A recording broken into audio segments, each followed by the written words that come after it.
The first thing that bothered me about the election of Barack Obama was that he was the first president of the United States who is younger than I am. But this also means that he's the first president of the United States who has no memory of Israel prior to June '67, where the dominant view of Israel was something out of Paul Newman and Exodus, this very romantic view of this besieged democracy about to be overrun by the Arab hordes. He has only known Israel as an occupier.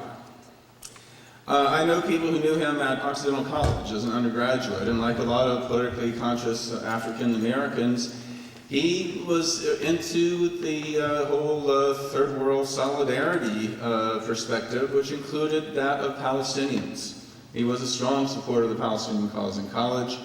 When he was in Chicago, he was close to the Arab American community there, and unlike Bill Ayers, he really was pals with Rashid Khalidi. And as you know, you can't spend 5 minutes with Rashid Khalidi without greatly deepening your understanding of Palestine. In other words, he is the first president to, in addition to knowing the Israeli historical narrative, also knows the Palestinian historical narrative. Now, he is certainly also pro-Israel, but from his statements, he seems to understand that it is in Israel's own self-interest to make the necessary compromises for peace. He seems to recognize that Israeli security and Palestinian rights are not mutually exclusive, but in fact mutually dependent upon the other.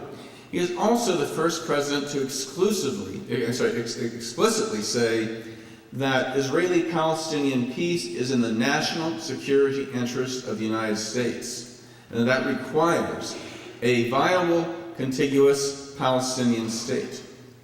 Now, whether he'll actually do the right thing to make that possible is another question.